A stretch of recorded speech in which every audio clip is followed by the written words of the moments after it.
You know what sound that is, folks? You betcha. This is a Noon Whistle special edition. I'm Chris Trottier. And I'm John Anzalone. And we have Ken Reynolds with us. Ken, Elkhorn alumni, Elkhorn wrestling coach, business owner of Overwear Apparel, and all things Elkhorn. And we're going to talk about Payton Jacobson, who's someone that Ken coached. Yes, he was a thrill to have coached. So Ken, let's just get right into it here. There's some things coming up. There's been a lot of fundraisers for Payton. Payton Jacobson's going to the Olympics in Paris this summer, correct? It's a pretty cool thing to say. We have an Elkhorn kid that is Olympian, Payton Jacobson. That hasn't been said ever. So it's a wonderful experience. I think he's done a lot for this town just by that. But how cool is that? Yeah. Well, bring us back to your wrestling coaching days. You coached for over 20 years, almost 25, 26? 25 years, yeah. I coached for 25 years. I ran our youth club for 10 years prior to that. So I've been involved in coaching wrestling in Elkhorn for over 35 years. I competed, of course, for another 6-7 years there. So yeah, it's ingrained in me. But coaching was a blast. It changed my life. So you had a lot of successful teams. Congrats to you. You had a lot of successful individual wrestlers, a lot of state champs, a lot of state qualifiers. In amongst all those people was Payton Jacobson, correct? Yes. Payton wrestled pretty much his 8th grade year with me. His 8th grade year, he practiced with the high school exclusively. He traveled with us. He was on our bench. He went to every tournament. He was on every bus ride. And to be quite honest, he was a leader in 8th grade. He worked so hard in our practice room that he gained so much respect from the high school guys when he was in 8th grade. So you just knew what was going to happen with that kid. So freshman year, the season starts. Payton's a freshman. And I remember a story you telling me about you kind of switched him up a little bit, and he gave you the look like, what are you thinking?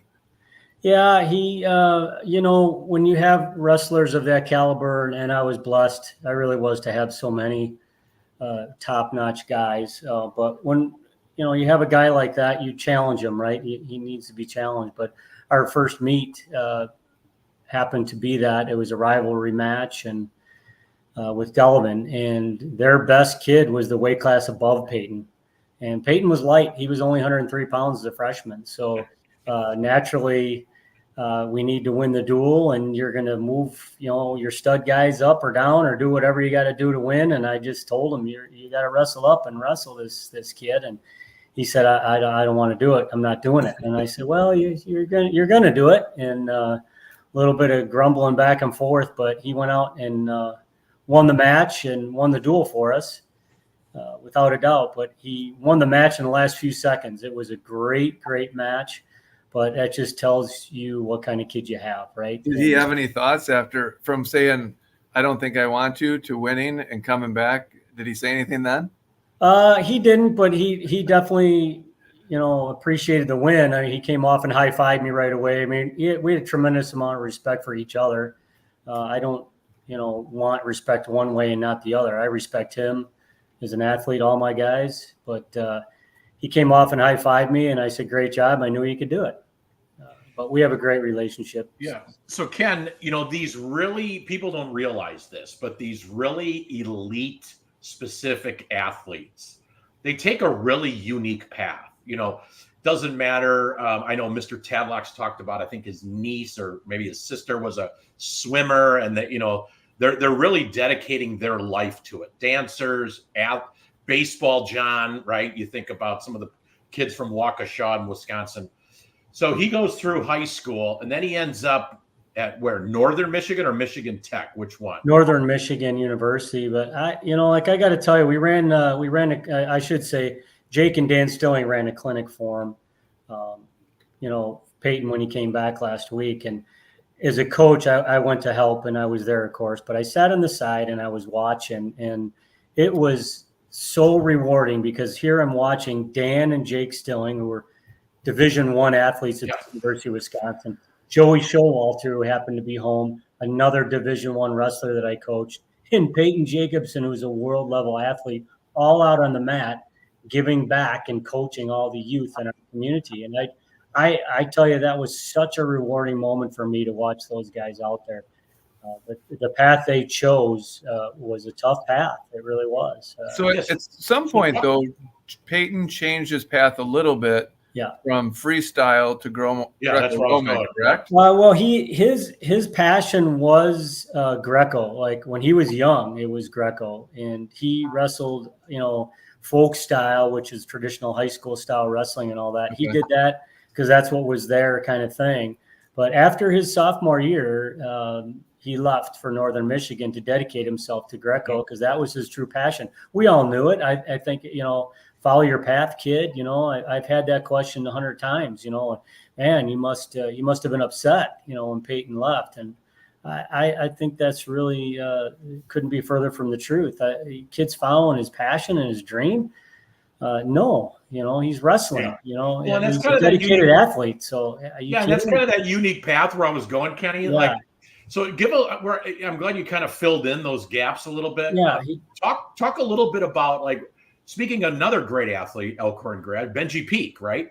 So Benji Peak and Payton are both. Why give the viewers who don't know the why?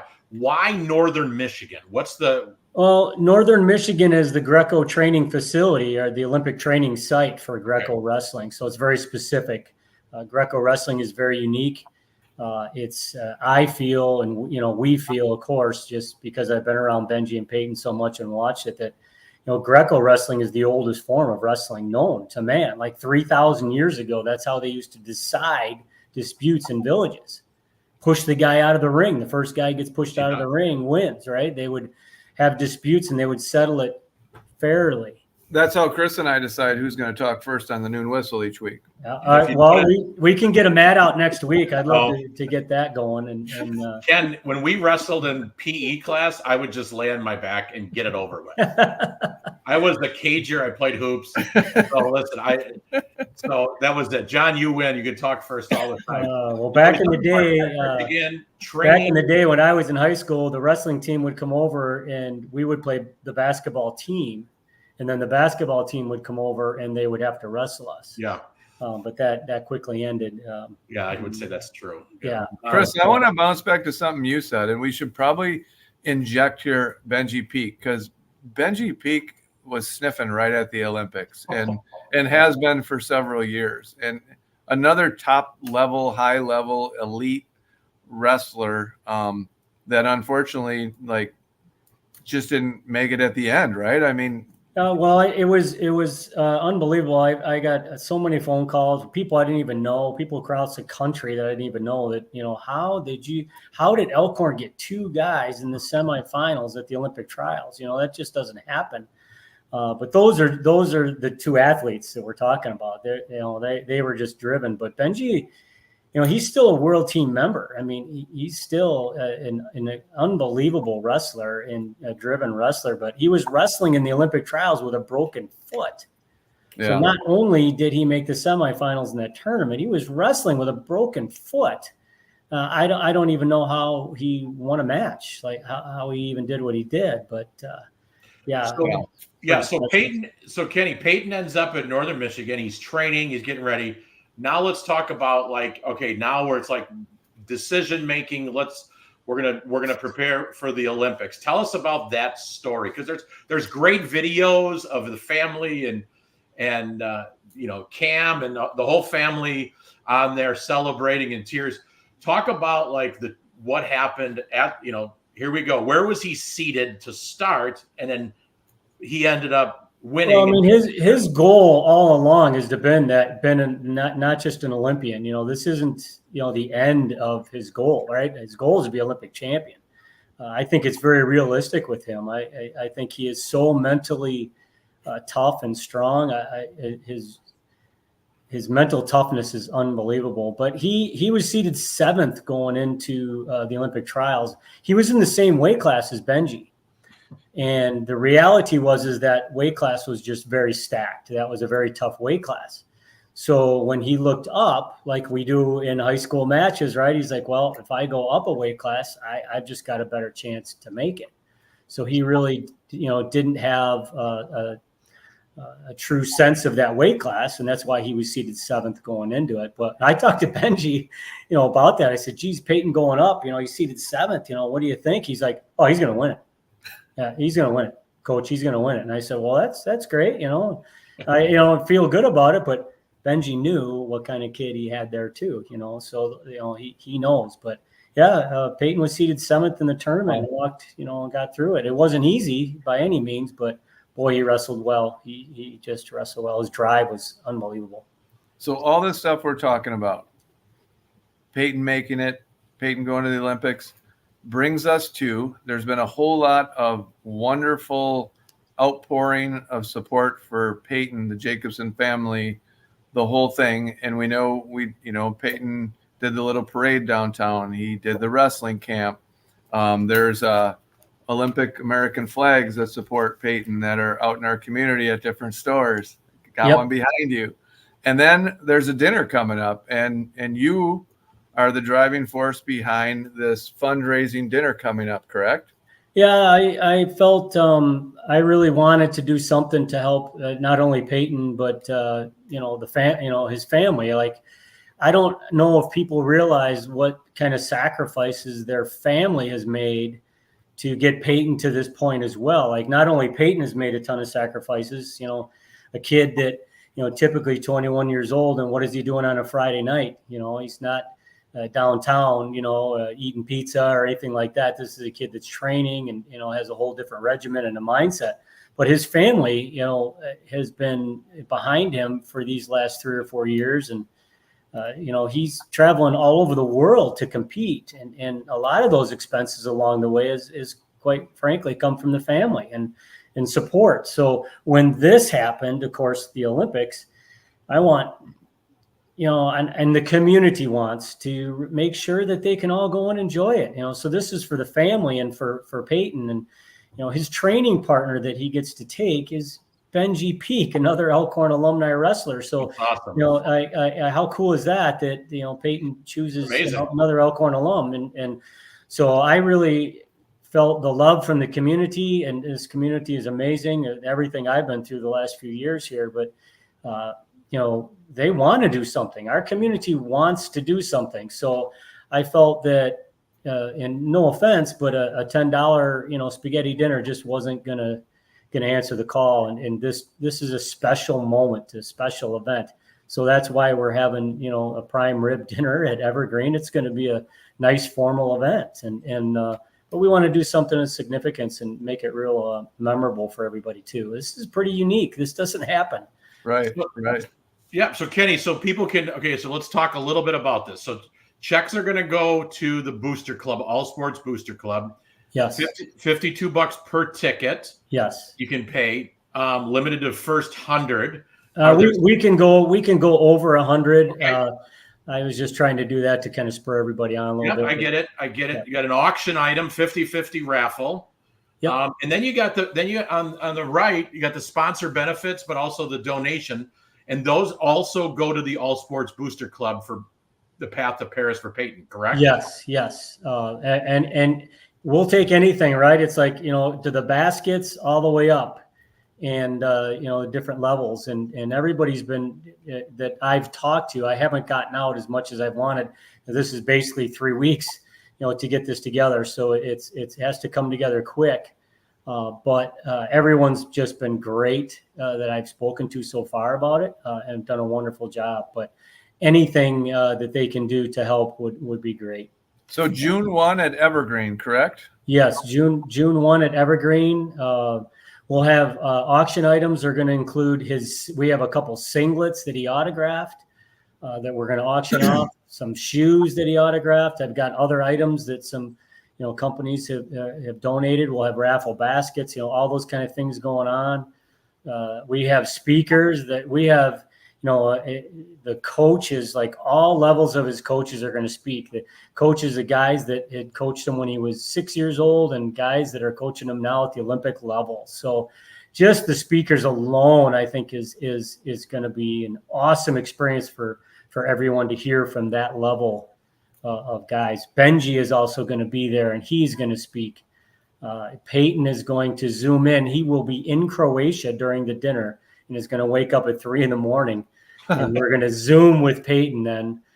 So we're looking for a really good celebration there. In addition, I love the fact, Ken, show your T-shirts. They can get those to just go online over. Oh, look at John. Ready? Look at this. Yes. Look at that. We got mine on too. Yep. Go to Overwear Apparel, and you can order them online. And for all of this, Ken, talk a little bit of where the proceeds are going. Like, what are we supporting here? The proceeds, the trip. Everything that we're doing here, the T-shirts, of course, have gone over real well. All the monies, all the profits from the dinner are going to go to the Jacobson family to support their travel.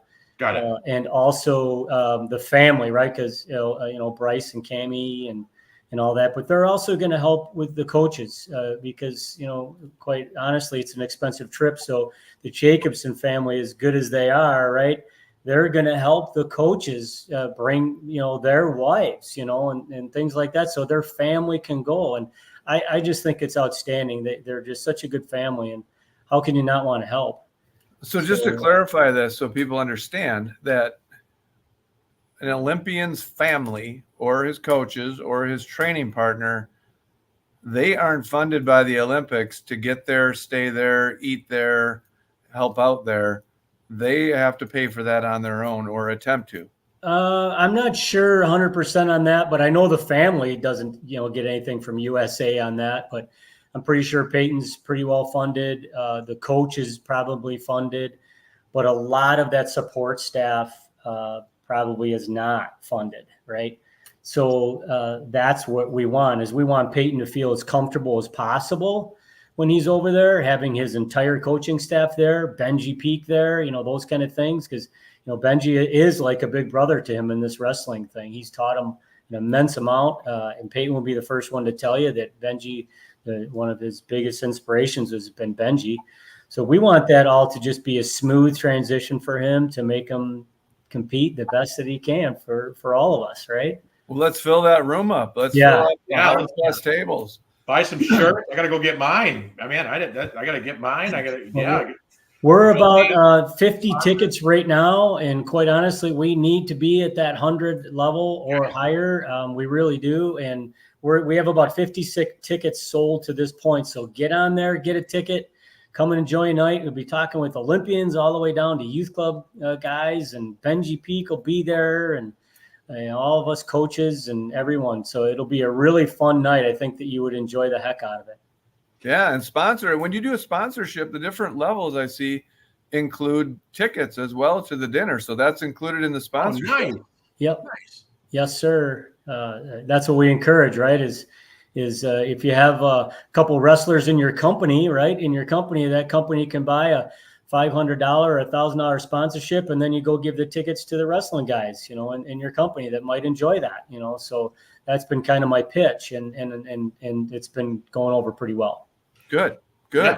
All right. So we're getting about that time. Kenny, thanks for all you're doing on this. We got good information. We'll get this out on Facebook. Sign up, support the cause. I know we talked in our pre-show. We want to do some thank yous, but before we get to that, I'm just going to say this, Coach Reynolds. You know who would really appreciate this whole experience? Coach Wilson. I can't tell you how emotional I get with Dean talking about him. I know he'd be so proud. He would. He would. Be so proud. Yep. I miss him. I miss him so much. And he'd get up there and use the wrong mic and just say, Dean Wilson here.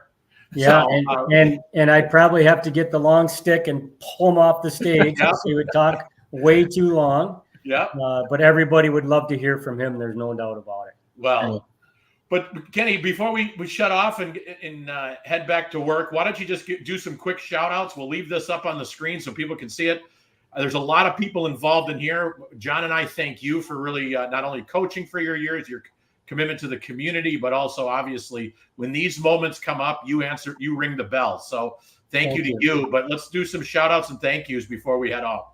Well, my big shout out is to the Booster Club again. I cannot tell you what I think the world of our Booster Club. I've been a wrestling coach here for a lot of years, and every time I'm a Hall of Fame chairman, and all of the things that I've gone to the Booster Club and asked for, I have never been told no. And when I went to them with this, and I said, we need, a sponsor, a presenting sponsor, and ask them for what I was asking for. It was a unanimous decision, and go get them, Reynolds. Go do it. Go do your thing. And so the Booster Club is the presenting sponsor of this event. And if it wasn't for them, we wouldn't be able to have this event 100%. So I really want to thank the Booster Club and all that they do for our community. I think they're a great organization. Awesome. John, anything else on that note? If someone can't make it, but they want to help on the front end, is there any availability, or are you looking for any people to help with certain things that they could participate prior to coming? Absolutely. We would love people to gather baskets and raffle items, those kind of things. They can be just dropped off at my office. They can flip me an email or call me. There's tons of things that we need help with. So if anybody's interested, please get a hold of me. I'd love it. All right. Thanks, Ken. Thanks, guys. All right, Ken. Thank you. Everybody, support a great cause. This is a great time to come out, have a great evening, support a great cause, a first in our community. And Ken, thanks for coming on the Noon Whistle and all you do for your community. And John, on that note, let's head back to work here, buddy. Thanks, guys. Thanks. See you guys. Thanks.